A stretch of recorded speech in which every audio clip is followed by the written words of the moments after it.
Good morning, and a warm welcome to your show, Sunny Morning San Francisco. I'm your host, Melissa, and it's Monday, October 20th. You'll be interested to know, 222 years ago, today in 1803, the United States Senate ratified the Louisiana Purchase, completing a continental expansion that doubled the nation's territory. The agreement secured vital port access and opened vast lands for settlement and commerce, laying a lasting foundation for national growth and prosperity.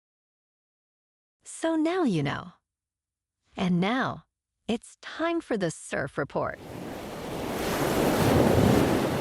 Monday at Ocean Beach. This morning it's looking clean with waves around 8 to 12 feet. Conditions stay clean until noon when they drop to 8 to 10 plus feet and become fair by early afternoon. Winds are offshore at 5 miles per hour but shift onshore later, reaching 7 miles per hour by 4 p.m. Best time to ride is at 11 a.m. with the 6-foot high tide, when the west-northwest swell is 8 feet at 15 seconds, and the offshore wind is 3 miles per hour.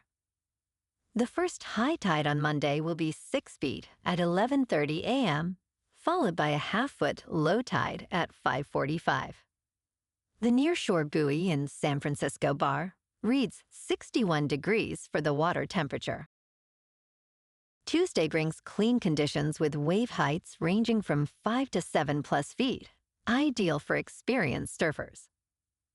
Wednesday sees a significant increase, with choppy waves reaching 10 to 15 feet, presenting a challenging day for most. Thursday returns to fair conditions with sizes between 5 to 7 feet, offering a more manageable surf experience. This morning it's sunny and it feels like 58 degrees, with 7 mile per hour wind. The sunset will take place at 6:25, and it will rise again tomorrow at 7:24. Looking ahead in the weather. Tuesday will be sunny with a high near 66 and a south-southeast wind around 9 miles per hour. Wednesday and Thursday turn mostly cloudy to partly sunny, with highs slipping into the low 60s and nights in the mid-50s. A chance of rain arrives Friday evening and continues into Friday night, with temperatures holding near 61 and a low near 57. Bonjour, food enthusiasts. This podcast is brought to you by Versailles Cafe and Pastries in Encinitas. Nestled on El Camino Real South, just north of Encinitas Boulevard, this cafe is a haven for culinary delights. Indulge in their amazing Eggs Benedict or their gluten-free crepes. You can grab a panini for lunch or just breeze on through to get your morning coffee. They are open every day from 8 to 5. So stop on by and don't forget to tell them Sunny Morning sent you.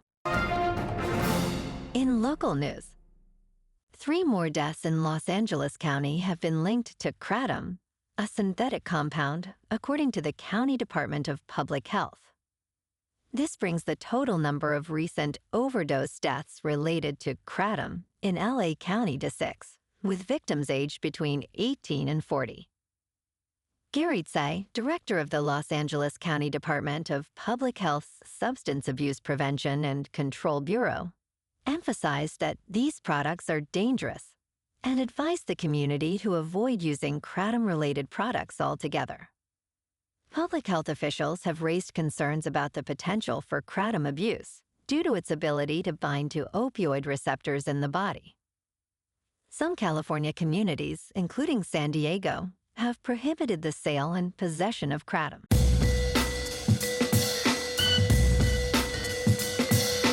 Now on to sports. The Blue Jays insisted they were right where they wanted to be, and they proved it.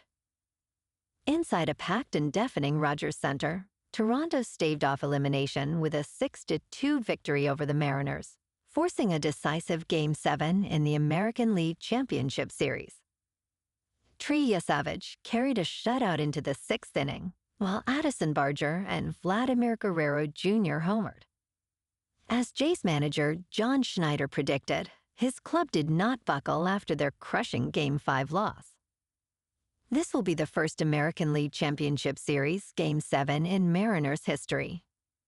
One club will advance to face the Dodgers in the Fall Classic. Tonight is Game 7 on Fox, with the first pitch at 7 Eastern. And last night on Sunday Night Football, the 49ers beat the Falcons at home, 32-10. Mac Jones was 17 for 26, with 152 passing yards, no passing touchdowns, and 1 interception. Michael Penix Jr. was 21 for 38, with 241 passing yards, 1 touchdown, and no interception. And tonight, on Monday Night Football, we have another doubleheader with the 5-1 Bucks at the 4-2 Lions, starting at 7 Eastern on ESPN. The Lions are favored by 5.5, with the over-under set at 52.5. And starting at 10 Eastern, we have the 2-3 Texans at the 4-2 Seahawks on ABC. The Commanders are favored by 3.5, with the over-under at 41.5. In local sports, the San Jose Sharks faced another loss, shut out 3-0 by the Pittsburgh Penguins, bringing their record to 0 wins, 3 losses, and 2 overtime losses. Despite this, the Sharks achieved some notable successes during the game, including winning the Corsi percentage battle for the first time this year, with a solid 56.6% of shot attempts. This puck possession was particularly noticeable in the second and third periods, where the Sharks outshot the Penguins 20-9 after trailing in shots during the opening frame. Their forecheck kept pressure in the offensive zone, showcasing teamwork, especially from the line of Ty Dellandrea, Barclay Goodrow, and Colin Graff. In top news, something from space may have just struck a United Airlines flight over Utah. The National Transportation Safety Board confirmed on Sunday that it is investigating an airliner that was struck by an object in its windscreen mid-flight over Utah. The agency stated NTSB gathering radar, weather, flight recorder data on the social media site X. The strike occurred during a flight from Denver to Los Angeles on Thursday. Images shared on social media showed that one of the large windows at the front of the aircraft was significantly cracked. The captain described the object that hit the plane as space debris, although this has not been confirmed. The aircraft safely landed at Salt Lake City International Airport after being diverted. In business news, Costco recently made some significant changes for executive members, introducing a small yet valuable benefit that was not widely publicized.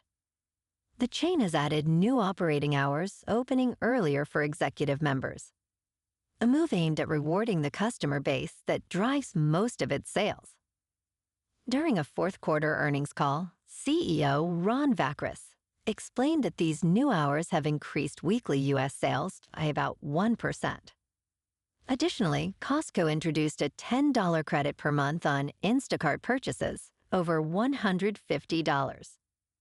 Executive members represent a significant portion of paid memberships and worldwide sales, highlighting their importance to the company. In crypto movement, Bitcoin is up 2% over the weekend to $111,000. Ethereum is up 4% to just under 4,100. And XRP is up 5% to $2.46. Moving on to a more local vibe. In our community spotlight on health and wellness, we are working with a national Pilates studio to bring you some free classes, so listen up. Check out Club Pilates, with several locations in the San Diego area. Pilates presents a comprehensive wellness approach, cultivating strength, reducing tension, and elevating mental well-being. Scientific research affirms its benefits. So now you can check out Club Pilates for a free class, with locations in Encinitas, Solana Beach, Oceanside, La Jolla, and more. Just be sure to tell them Sunny Morning sent you by. And now, back to the show. Let's talk science. Earth has had a weird glitch for 8 million years, and it is getting weirder.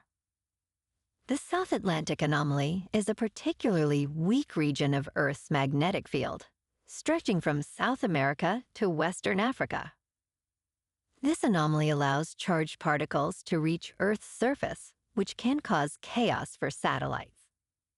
The South Atlantic anomaly is expanding, and researchers are using the European Space Agency swarm satellites to track changes. Pris Finlay, professor of geomagnetism, notes that while the anomaly weakens, the area of strong magnetic field in Siberia has increased. The swarm satellites are expected to provide better insights as solar activity decreases. And in entertainment news, Aziz Ansari stars in his directorial debut, featuring Keanu Reeves as Gabriel, an angel helping humanity in good fortune. Gabriel humorously reflects on the challenges of being a guardian angel for those who text while driving. In this witty script, Ansari addresses wealth inequality from the perspective of gig economy workers. Gabriel, a misfit in need of assistance, intervenes in the life of Arj, a struggling documentary film editor. After a series of unfortunate events, Arj learns that wealth has its downsides through a magical twist. While the film offers insightful commentary, some moments feel awkwardly strident. Overall, Good Fortune successfully combines humor and heart, showcasing strong performances, particularly from Reeves. Well, alrighty folks, it's time for the quote of the day. And today, our quote comes from the American author and motivational speaker, Zig Ziglar. And he said, "Success means doing the best we can with what we have. Success is the doing, not the getting, and the trying, not the triumph. Success is a personal standard, reaching for the highest that is in us, becoming all that we can be." And that's a wrap for this morning. You can check out our Instagram, YouTube, and TikTok for some captivating aerial videos with local news and the surf reports. Have an amazing day, my good friends. We'll see you tomorrow with another episode of Sunny Morning San Francisco.